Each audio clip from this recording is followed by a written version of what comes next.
This is Gateway City Sports.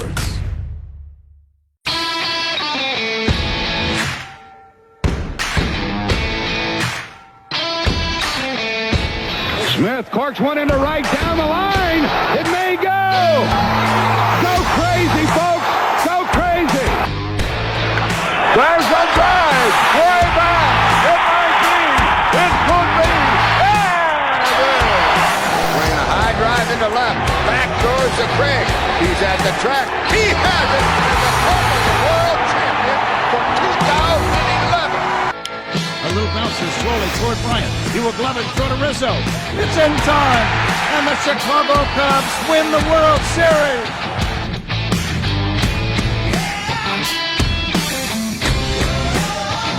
This is the Team of Rivals podcast. No insiders, no anonymous sources, just passionate analysis from the bleacher seats. Here are your hosts, Ron Nuttall and Peter Geddes. All right. Good evening, Cubs and Cardinals fans, to the Team of Rivals podcast. Proud members of the Gateway City Sports Network, where you can find great podcast and blog content. It's opening day. So here we are. Follow us on social media, Team of Rivals Pod. Find us online at teamofrivalspodcast.com. And for those of you who prefer to watch the show, we also post to YouTube, Facebook, and Rumble. So hit the like and subscribe buttons and be sure that notifications are on so that you know anytime we post new content. Look, I put it up on the socials, and I'm not going to deny that I was incredibly happy about it. Pitching and defense wins, Cardinals lose, and Wilson Contreras gets injured in his first game as an official heel. There's nothing better than opening day of 2023. Joining me for this week's show, co-founder of TOR, number 104 in the 2021 edition of the Top Cards on Twitter, Ron Nuttall, and who knows, maybe the permanent occasional guest host will occasionally show up, but he's not here right now. Ron, I know you're on the road. I'm on the road. I think this is the first road podcast that we've done since I was in Melbourne and you had just left Melbourne. I left 6 China. years ago? I had left China, and I was doing it from. No, you guys were down in Melbourne, Florida. You had gone to Melbourne. Well, you say Australia, and you throw Melbourne right after that. I'm like, no, man. You guys were in Melbourne, Florida. And but the week before, you got to left. remember, like, was it the week before that? I was in China, or maybe 2 weeks before, and we did. I think so. That was there was competition there for the longest distance, but yeah, I mean, certainly it's a strange opening day for myself. It sounds like for you, both of us. Work. I mean, this is a work week, man. This is one downside with opening day being during the week. As happy as we are to see it come, I'm traveling for work and couldn't break away to even catch an inning or even highlights. I had to check the phone when I could, and then went out to a social event after work hours there, and I couldn't watch pretty much anything, but I was able to keep track as best I could. But the not live feed, the game day feed on the MLB app isn't sure it works, but it's not the same experience. Typically if I'm back home, I leave office a few hours earlier. I say, I'm going to work from home. And even if I'm not paying attention to every pitch, it's on in the background. So this is a new one for me. It's probably the first opening day I actually haven't had the video on in some way, shape, or form live. So, And theoretically, I should have been able to watch a game as well because obviously schools are on spring break. But I'm here in D.C. with our chess team. So we went opposite directions. I'm up in Michigan. We did. Yeah. Exactly. Yeah. So at least we're in the same time zone. Yeah. Yeah, that's right. This is the first time we've been in the same time zone in a while. For quite a while, right? So look, I mean, we talked about it as we were prepping, man. Undeniable the effect. I mean, we can get into this. We blew right past. I refuse to blow past this part of it because anybody would happen since it's opening day. A lot of people may be tuning into new things or listening to new things that they haven't before. And so, if you haven't already shut the podcast off, you're like, man, that audio quality sucks. These guys are below amateur level. We are. You're right. We are. I'm using. Look, we've got Pete and I, as far as like, I think guys that do this at home have been doing it for long as we're set up pretty well on our home base, right? We got pretty good boards and microphones and everything, and we typically do this stuff all on the fly. We don't edit anything afterwards. We trim off the beginning and end, before the show starts, but pretty much the thing's edited for us because we do everything live. We have our own boards, we have our own sound effects, we play intro and outro music as the show goes. Here I am talking on a like basically what is equivalent to a company issued headset. You are talking through, I'm assuming, your computer mic. We're both connected through hotel Wi-Fi. No sound, no nothing. This is more bare bones than when we started out with, not inexpensive USB mics. So whoever's listening to this is not what we sound like week in, week out. We actually go download a previous show, and it's whatever, man. I'm trying to put a disclaimer out in case we have any new listeners. I don't want to turn them off first episode. So they're like, Jesus, these guys are using Xbox microphones and probably doing this on Twitch. Well, we may downgrade to that one of these days. I don't know how lower we could get than this. We're both using PCs, relying on the internet to capture our recording effectively. Well, if Elliott joins us, it's going to get worse. Because for those of you who didn't catch the post earlier in the week, Elliott is at the Blackhawks game tonight at the United Center. So if he joins us, he'll be joining on Zoom via his iPhone. God, I mean, last time we did this with Elliott, it was nothing. I don't think any part of it was coherent. He's supposed to be on good behavior tonight, but we'll see. Chances are he hasn't seen the email with the link.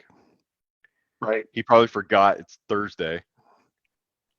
He's off at an event, probably enjoying himself, not thinking about this. Probably thinking about opening day, and somewhere those dots will connect for him, like baseball, opening day. What am I missing? Oh, Ron and Pete. Oh, fuck, it's Thursday. And then he'll know what? He's gonna jump on as we're reading the outro. We're gonna be just ready to get off, and then Elliott will jump in. Yeah. I think you probably have that part right. But anyway, yeah. So this was not a great opening day for me personally. It sounds like it was a little bit not typical for you either. So I've taken in what I can coming home from dinner, which entails basically scrolling through box scores and seeing what highlights I can and looking at, hey, look what happened at what inning. Not a great day for Cardinals pitching. Probably a fun game to watch if you're there. Lots of runs, lots of action, lots of hits. 3.5 hour game. 3.5 hour, we were talking this before too. 24 runs scored, 34 hits in 3.5 hours. Man, and I got to tell you, lightning pace. And I think, unless I'm mistaken, I did a quick run through. I think that was the longest game of the day. I mean, two so far. There are still, I think, 3 games left on the West Coast. Yeah. But by far the longest game of the day. We were talking about it before we started. The Rays game was done in 2 hours and 14 minutes. And I think there were like 6 runs scored. So, I mean, you can't deny that the pitch clock is having an effect. I think ultimately, and we've talked about it before, I think that this is going to be to baseball's benefit to be able to have games over this quickly. And you could be right. I could also, on the other side, I could make the argument, hey, look, you never, I think by teaching the game a little different, you could have baseball may not have had to step in and do anything about the length of the game if the game was actually just a little bit more entertaining to watch, right? There was a day, and I realize like everything we have that's available at our fingertips for entertainment these days certainly changes the landscape, right? When we grew up watching baseball in the 80s and 90s and even in the early 2000s, we didn't have all these things competing for our attention. So a 3-hour baseball game, we kind of got used to it. That generation did. But I still, my memory's still pretty sharp. And I remember that, look, there just seemed to be a lot more going on in a game as far as what's going on between the lines compared to what it is today. You just saw a lot more action. You saw a lot more guys making, and I hate the argument of guys, just because they make contact, if it's bad contact, it doesn't count. Well, I don't know. Tony Gwynn might have something to say about that. Maybe Rod Carew does too. Maybe Pete Rose, the all-time hits leader. It was just played different, and so it never felt like there was a ton of downtime. Now you have high strikeouts, you have a lot of walks. Yeah, you do have a lot more home runs, I guess, more frequently, but the action has become lessened. So that 3 hours is a much longer 3 hours than it is if things are happening in the game, right? So it's just a different thing we're watching. Plus, there's a lot of stuff competing for your attention day in and day out. A lot of things competing with baseball that weren't before.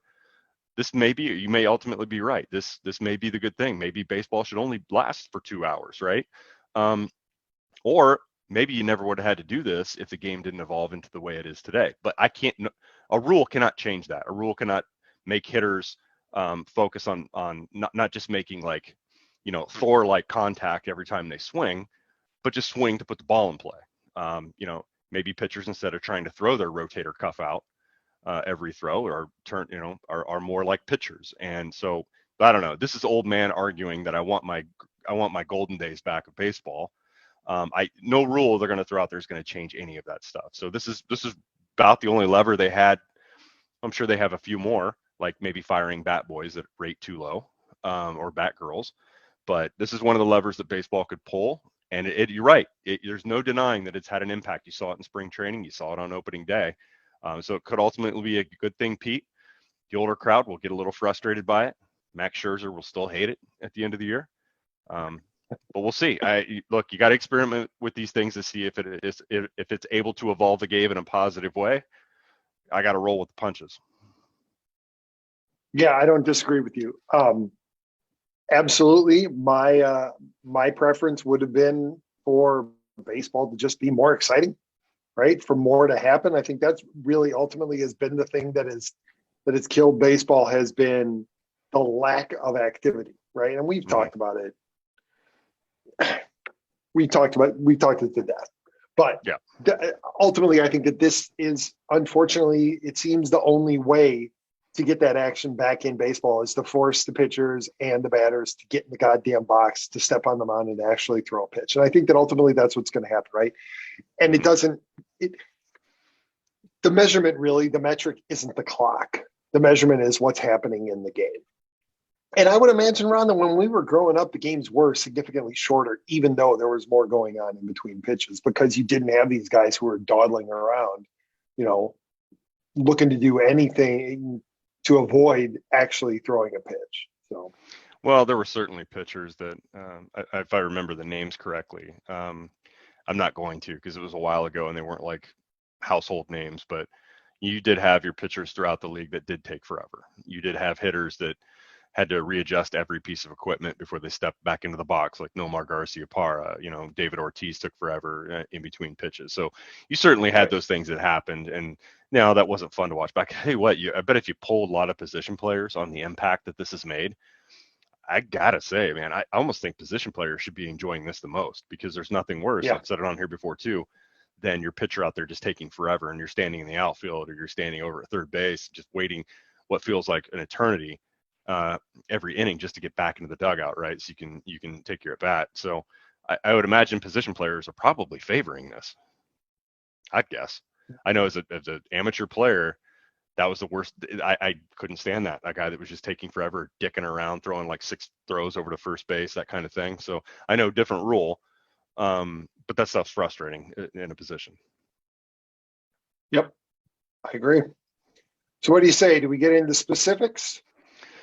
Well, if I had watched the game pitch for pitch, I'd probably have a lot more specifics to talk about, right? But I have yet to watch the game. I'll go back and watch the condensed version that's usually out a couple hours after the game. It's, cuts it down to about 20, 25 minutes just to show you what happened pitch by pitch. But I think just looking over the box score, Michaelis sure had a rough day at the beginning, and it looks like Jordan Hicks and Helsley didn't have a very good time at the end of the game either. So a lot of runs scored. So I'm sure it was exciting to everybody that was able to go.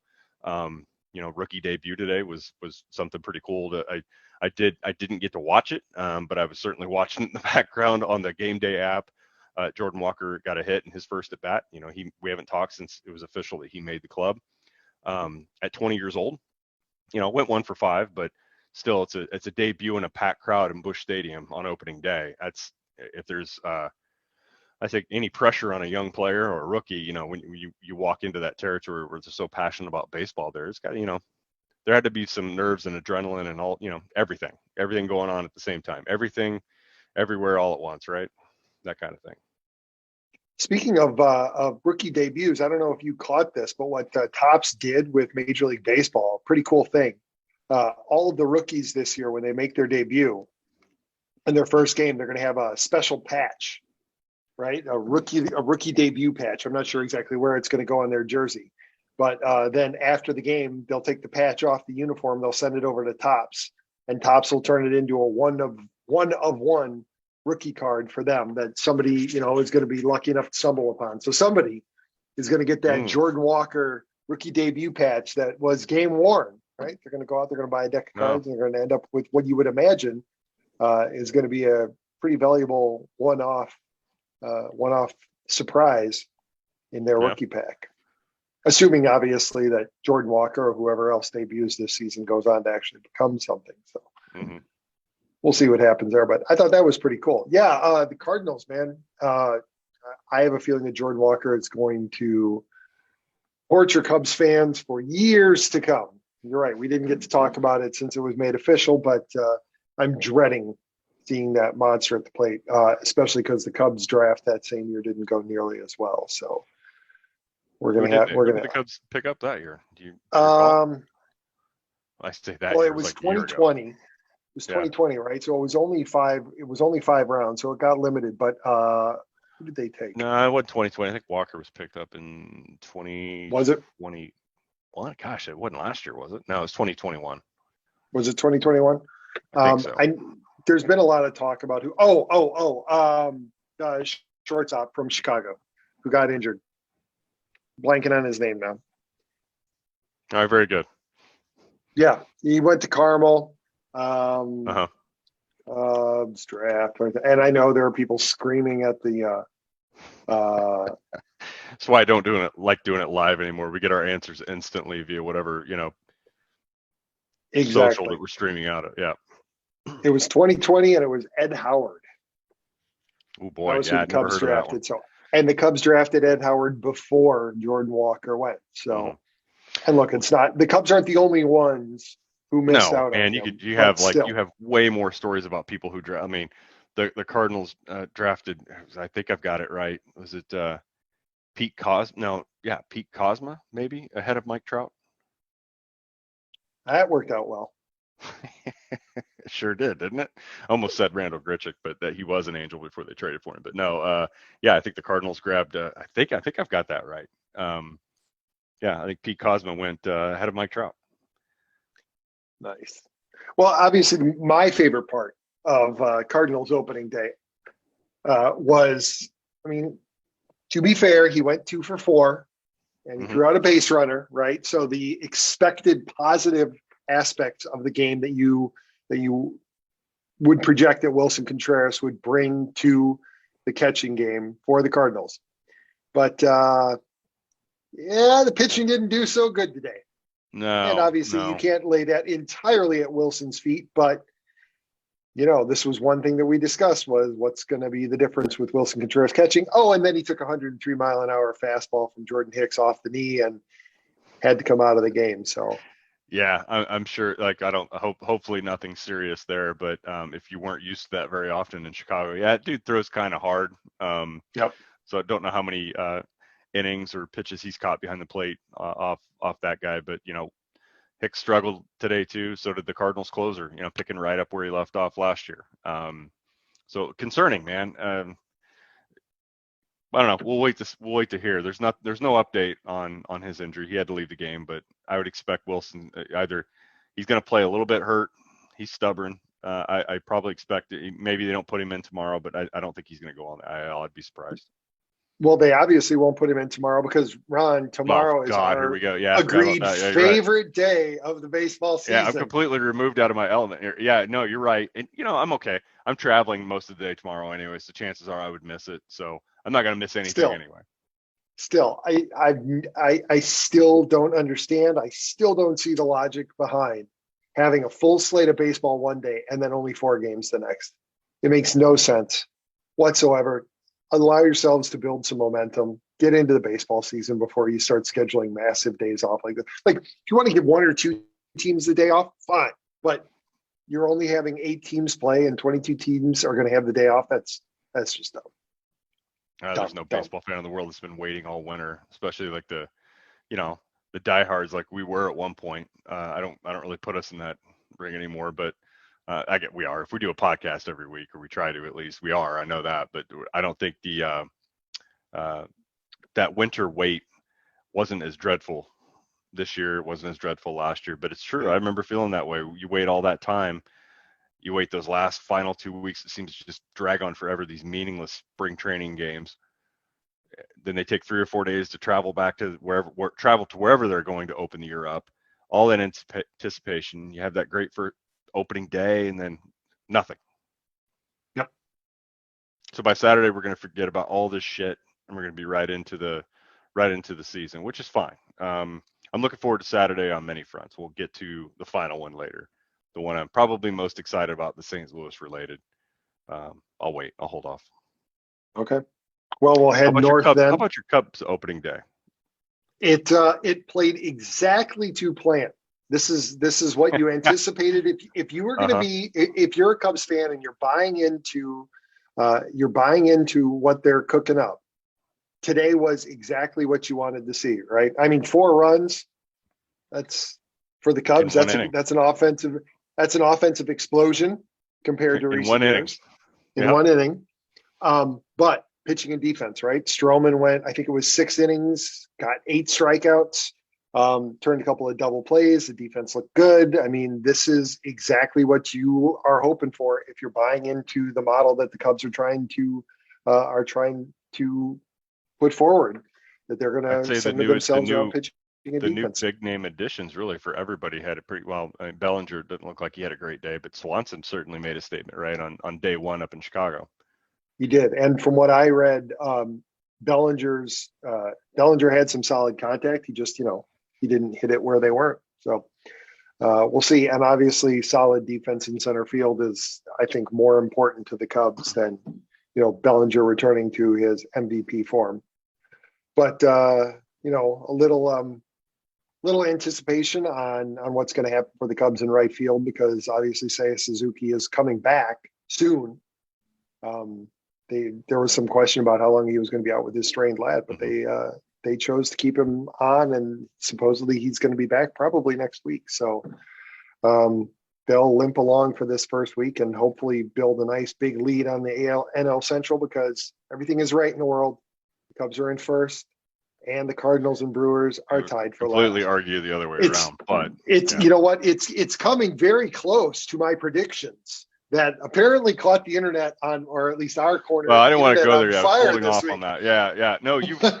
And you know what? Before we get into that, because that's been probably the most entertaining thing of this week. Prior to that, I put out. Let me go back here. I got lit up a little bit for this one. I thought I was going to get like heavily ratioed in the beginning, which is Gen Z millennial term. I hate it, but it's a thing. Let me see if I can flip to it here. Yeah, so this other that tweet didn't get. Hold on, here it is. My tweet was, usual suspects, aka dipshits, stop with the Shohei to St. Louis thing.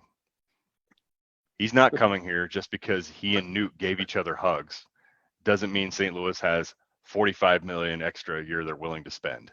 And I doubt, look, it's going to take more than $45 million a year, right? Conceded that. Maybe it was just a hastily sent out tweet.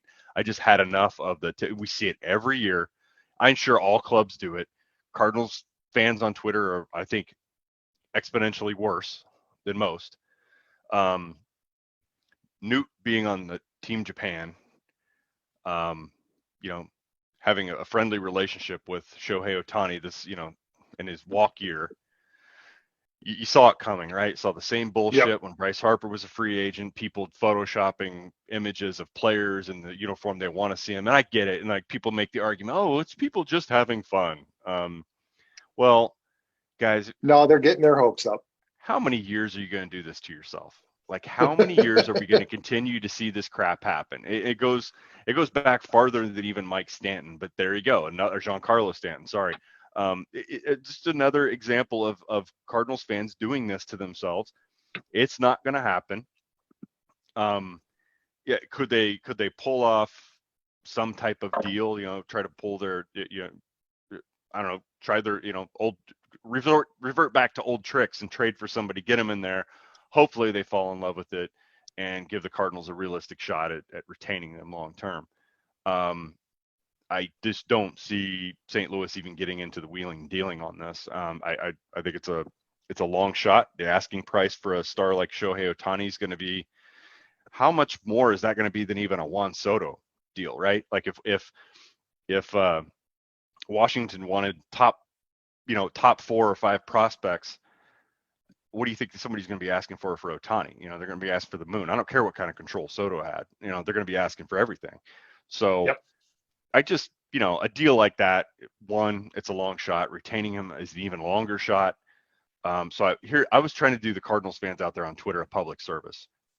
Don't do it to yourselves.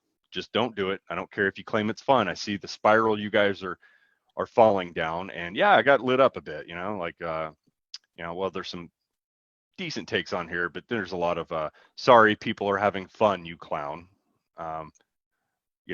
Comments like that, which, hey, look, took it in stride, fired some friendly shots back.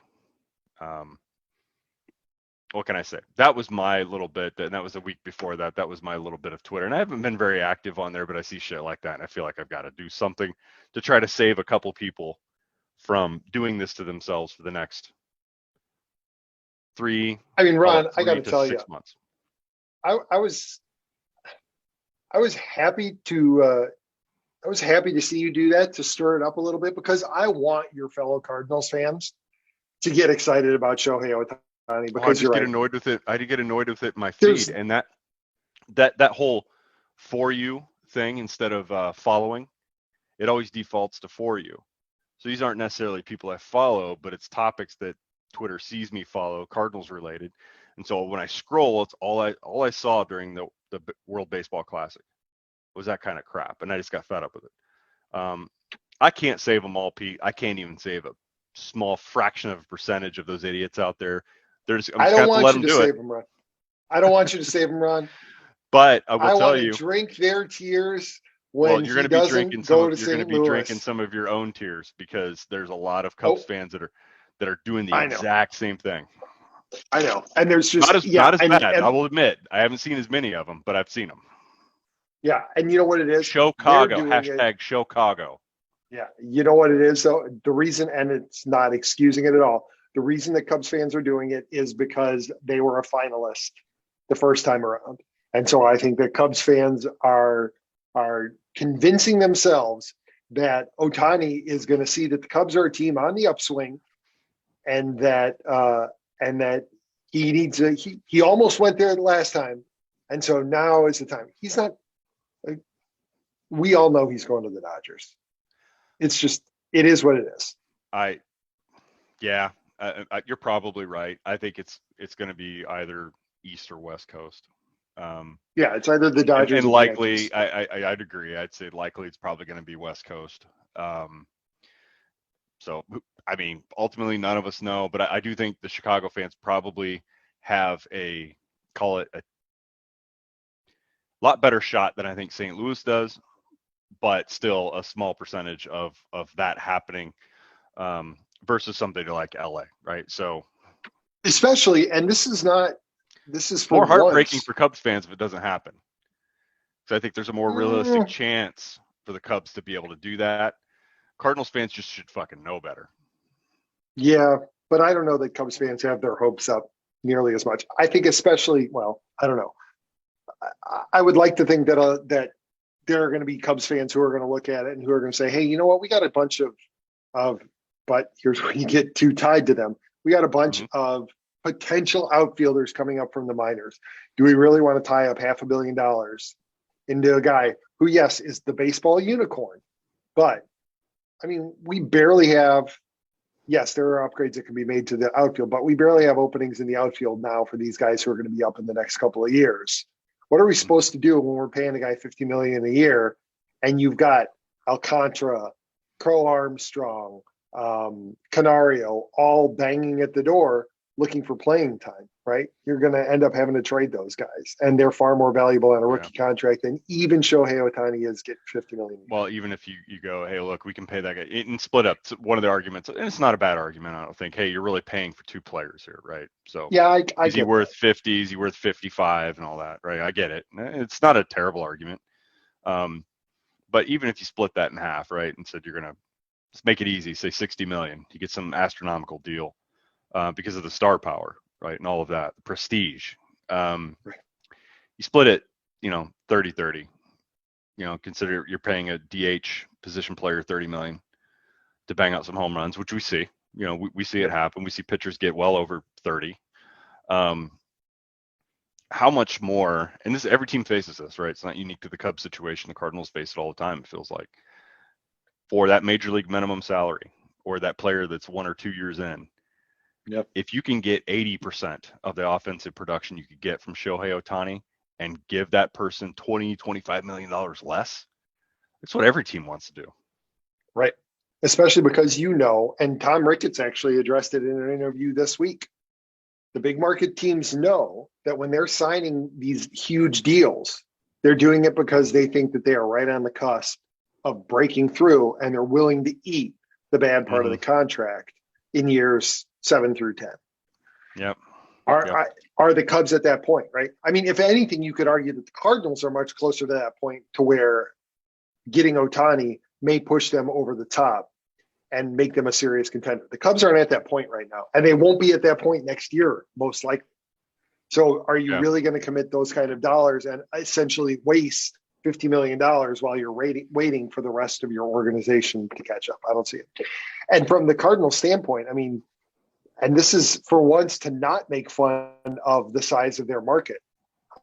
How much is the collapse of the RSNs going to affect their ability to spend money in the next year or two? Yeah, absolutely. In the short term. And I think we talked about it on here. That is likely a big reason why they stopped after Contreras signing. I have to think that has something to do with it. If that's not the reason, then, they're as nuts as what, many think they are anyway. But just going back to the Ohtani thing real quick, here's the thing with the Cardinals. I mean, just looking, it's only one game under the belt this year, but they need the pitcher Ohtani way, way, way, way worse than they do the offensive Ohtani, right? So, look, now anybody be crazy. Would you want the bat in your lineup? Sure. Sure, we can find some at bats for that guy. But what they really need is his arm. That's what the Cardinals have to have, and they probably need.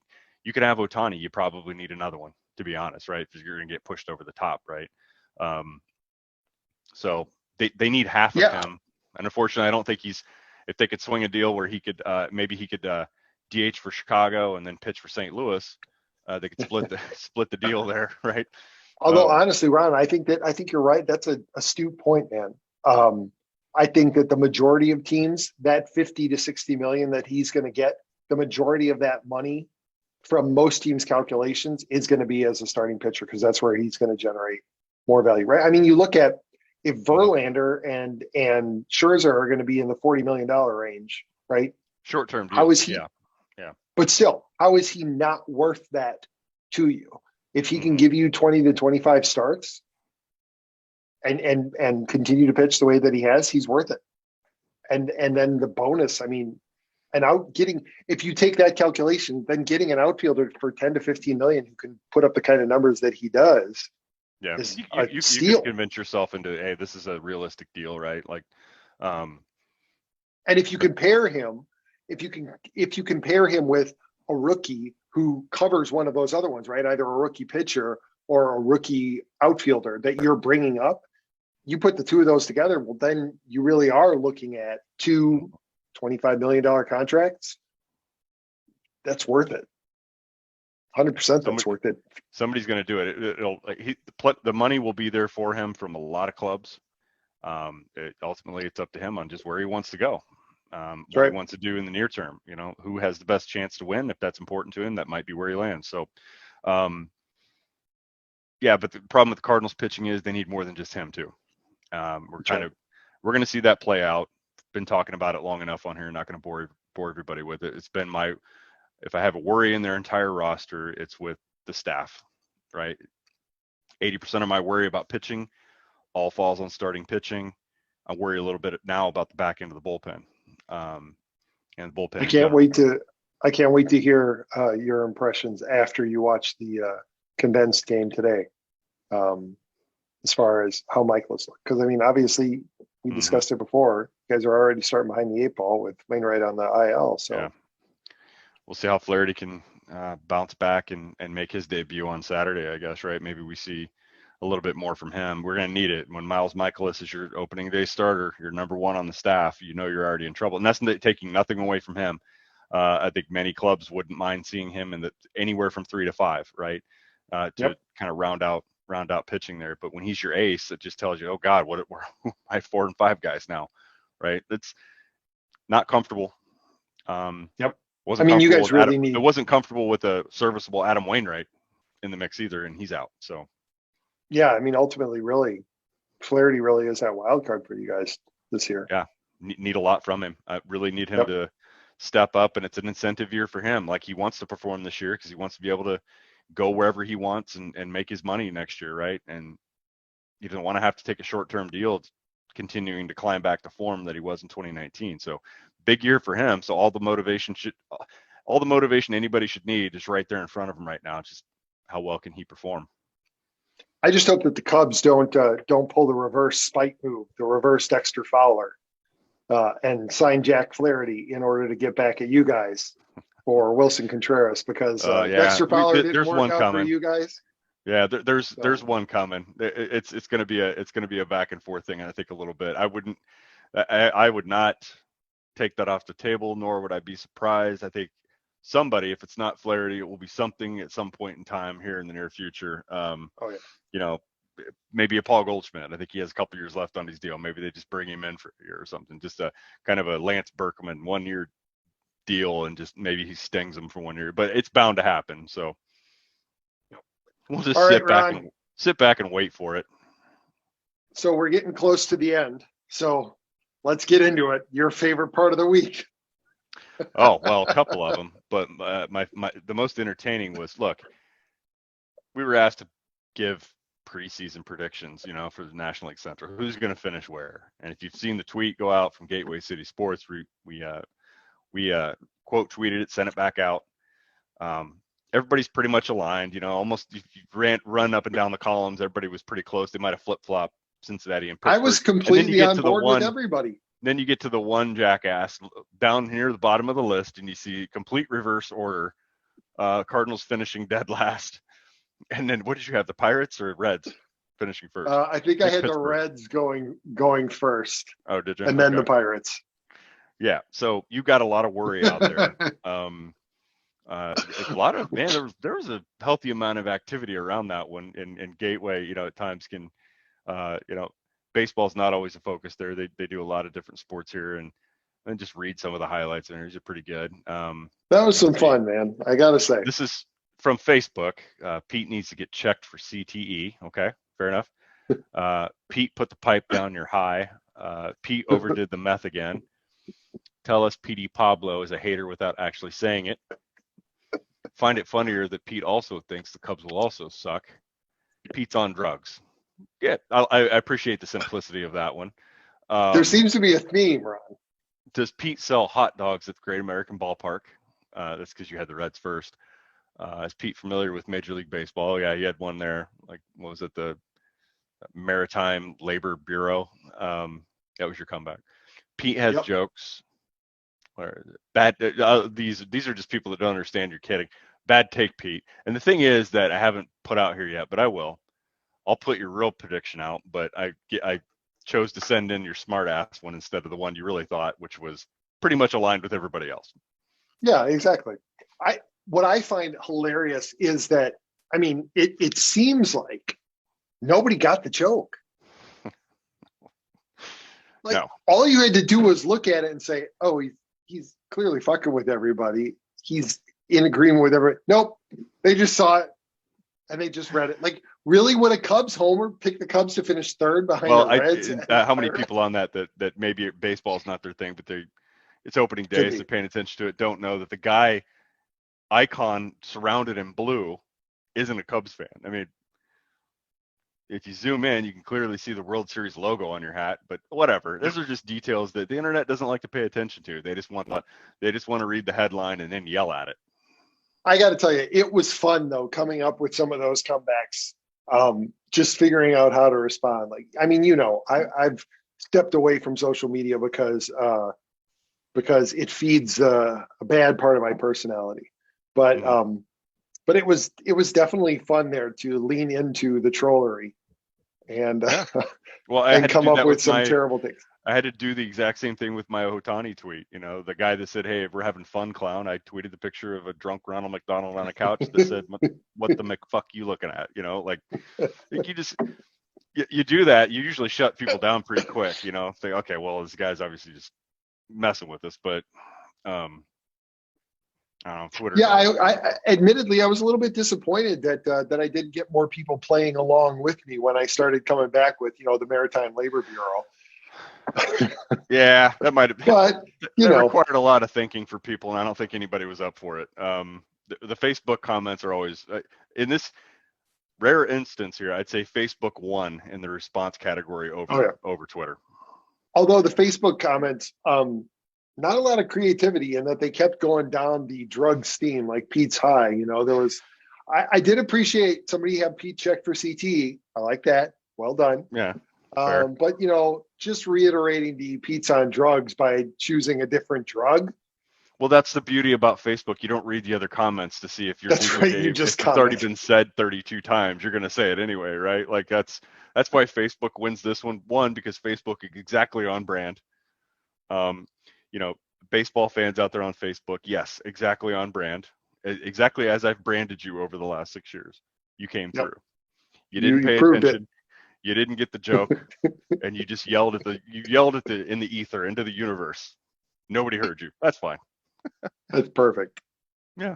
What was your other favorite thing of the week? Oh gosh, man, this has become a thing. I look forward to Saturdays, not only because they're a weekend day, a Saturday, but man, it is match day.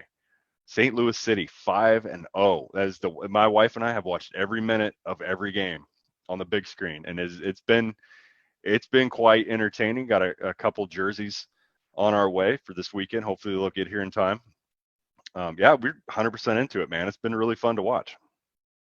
I got to say that actually might have been, you talk about worlds colliding and perfect timing. That may have actually been my favorite part of this week's back and forth regarding my predictions. Was when Gino reached out and asked me to post something about the Battlehawks and St. Louis City, and of course I obliged. And I don't think Gene was expecting quite the fire to come. Yeah. Hey Pete, how about your quick take on MLS as a retirement league, and St. Louis City is obviously the preparation H of that league. And as far as the Battlehawks go, the less said, the better. Oh boy, I tell you, although I'm wearing a shirt right now, it's a gift from my brother-in-law. He's a season ticket holder. And look, happy for the local folks in St. Louis that they have some professional football to see. I think that's a good thing. And for claiming St. Louis is not a sports town is pretty insane when you see who they had playing a couple weeks ago. They had the Battlehawks. They had, I think there was I don't know if there was NCAA tournament games, but it was basketball was playing. There was a concert, and City sold out their home game all on the same day. The Battlehawks set what doesn't seem to be a hard thing to do, an XFL attendance record. But man, 38,000 people in the Dome. You look at all the other attendances around that league, and all of them were in the, they didn't go past 4 digits. A lot of them didn't. So I think the DC Defenders have been, probably the next biggest crowds that have come out to watch that club. But 38,000 and then following it up with 35,000, that's pretty strong showing from a supposed, from some that's not a very good sports town or can only support 2 franchises. That was part of the NFL's argument for leaving St. Louis. Well, they can only really support 2 pro teams, being the Blues and the Cardinals, and we were kind of squeezed out. Complete bullshit. They sold out that stadium for like a decade before they decided to quit trying. But whatever. I don't want to bring all that stuff up again, but yeah, it's a good story. But yeah, I didn't expect to love watching soccer this much. And yes, the people that know soccer very well and really follow the Premier League and the European leagues, yeah, they don't think much of the MLS. But I tell you, man, if you watch a game and watch that crowd in St. Louis and even other places like Portland, man, where's this been? I just haven't been paying attention. I just didn't follow soccer as much, but it's been fun. I think the important thing to remember when watching soccer, and the MLS, I think, is well, it's true of all the leagues, right? The Premier League is the best of the best, right? It's the NFL, it's the MLB of soccer. When you get down to the MLS or you get down to any of the other leagues, typically you're getting talent at the same level. So while you're not going to see the spectacular play and the incredible skills that you would see when you're watching the British teams, you're still going to see competitive soccer, right? You're not going to see one team dominating because they are so much better than all the other teams in the league, which actually you do see in some of the leagues, right? Like if you go to Germany and watch the Bundesliga, there's Bayern Munich and then there's everybody else because they just can buy everybody. It's the same thing in Spain. You've got Real Madrid and Barcelona, and then all of the other teams are kind of fighting for scraps and hoping to be competitive in a particular year, but they're not able to put anything together consistently. But in the MLS, you can see teams that are able to put it together, but still you're going to see changes because the talent level, for the most part, is pretty equally distributed. So yeah, the fact that City is doing so well is a testament to the product that they put together. And Ron, I 100% agree with you. As much as I shit on St. Louis every chance I get, I think anybody who ever claims that, and you didn't need the Battlehawks and you didn't need City to prove this. Anybody who claims that St. Louis is not a sports town is a complete idiot and is being willfully obtuse. They're just ignoring the facts on the ground. It's clear this is not a city that's built around an allegiance to winners. This is a team this is a city that loves its team, loves to see professional sports played well. And, obviously there's the side benefit of when you put together a good program and you put together a good team, the winning comes along with it. Yeah. I will say though, if I'm honest about the XFL, that's a little tougher. Here's the difference. You brought up a good point. Like if you don't watch these other leagues, you may not know any better. If you don't watch the Premier League, if you don't want, and you started out with MLS, it's pretty great. I'll bring up an experience in my past just with the IHL, International Hockey League. It was a independent system underneath the NHL, but a lot of the clubs that were in there were affiliated, right? So the Peoria Rivermen that were part of the IHL, they fed up to the Blues. And if you didn't watch NHL religiously, IHL was fun hockey to watch. You had, ex-NHL players that were kind of like the equivalent to those 4A players in baseball. You had young guys that were, on the cusp of breaking into their respective NHL clubs. It was just fun and it was competitive. And there was a lot of fighting. This was in the 90s. Tony Twist and Kelly Chase came up through St. Louis through Peoria, right? So did Curtis Joseph and others. So it was fun for me to watch. I liked watching that more than I did the NHL. I guess you could probably say soccer is the same experience for me. I am aware of these other leagues, but I was really not into it. I would watch the World Cup when the U.S. made it. I was very bandwagony in that regard. But St. Louis being my city, and when they get a professional club, I'm going to tune in. And so far it's been, everything's been great. They're not going to win every game, but what a fun start, right? And you're right. They've done a lot of work putting carefully together the right personalities, the right playing styles that could match their strategy and what their head coach wanted to put in play there. And so far it's working. And I would imagine, I'm sure you could dig into it. I bet there's somebody who could probably prove this. Probably benefiting a little bit from Ted Lasso being such a absolutely, dude. No, there's no doubt. All of a sudden, you have these people who had no interest in soccer whatsoever. Mm-hmm.